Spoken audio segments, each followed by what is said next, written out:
Dalam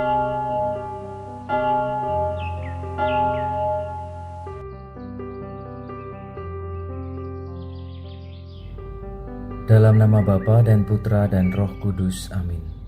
Saudara-saudari yang terkasih, selamat berjumpa kembali dalam program Gema Paulus edisi Selasa 9 Desember 2025 bersama saya Romo Agustinus Anton Widarto OFM.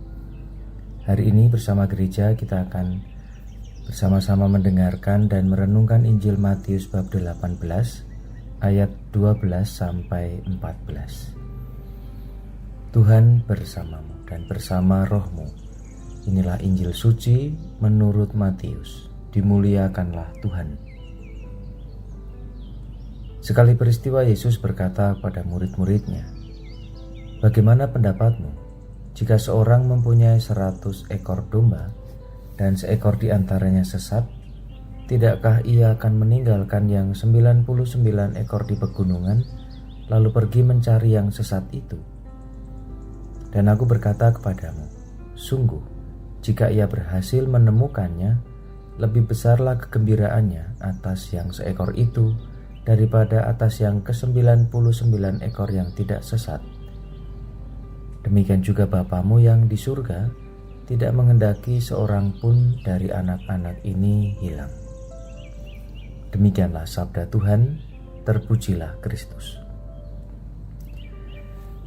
Saudara-saudari yang terkasih, dalam Injil terdapat setidaknya 3 perumpamaan tentang yang hilang.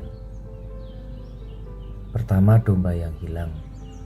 2, ada dirham yang hilang. Dan yang ketiga, anak yang hilang. Dari ketiganya, mungkin dombalah yang paling sulit ditemukan. Dirham ketika terjatuh dan hilang akan berhenti di tempat sehingga lebih mudah dicari. Seorang anak ketika pergi meninggalkan rumah punya inisiatif untuk pulang kembali. Sementara itu, domba yang hilang cenderung sulit ditemukan. Biasanya ia tidak tinggal diam di tempat sehingga bisa jadi tersesatnya semakin jauh. Selain itu, ada kemungkinan bahaya yang lebih besar, yakni dimangsa oleh binatang buas.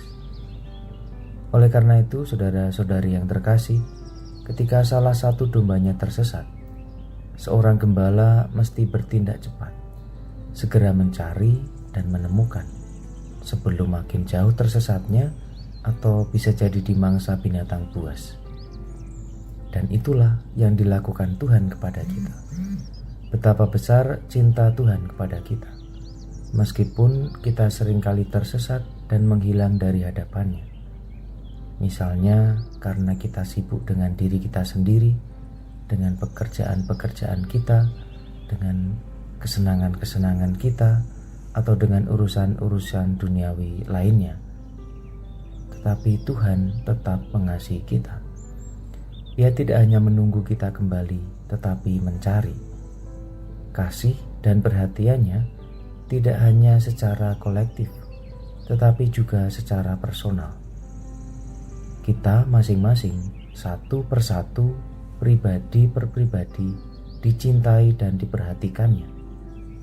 Oleh karena itu, saudara-saudari yang terkasih, sebagai salah satu bentuk pertobatan di masa Advent ini, baik kiranya kita semakin menyadari dan mensyukuri betapa besarnya cinta dan perhatian Tuhan ini.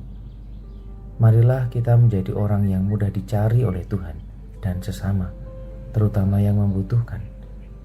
Untuk itu, kehadiran kita di gereja, di lingkungan, wilayah, masyarakat, tempat kerja, keluarga, dan lain sebagainya sangatlah penting kita upayakan.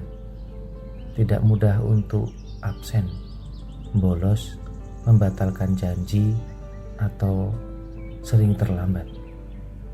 Kiranya itu menjadi salah satu bentuk pertobatan konkret kita di masa Advent ini.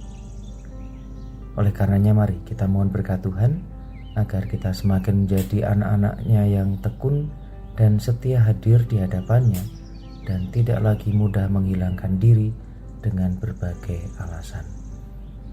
Tuhan bersamamu dan bersama rohmu. Semoga saudara-saudari Berkati Allah yang Maha Kuasa, dalam nama Bapa dan Putra dan Roh Kudus. Amin.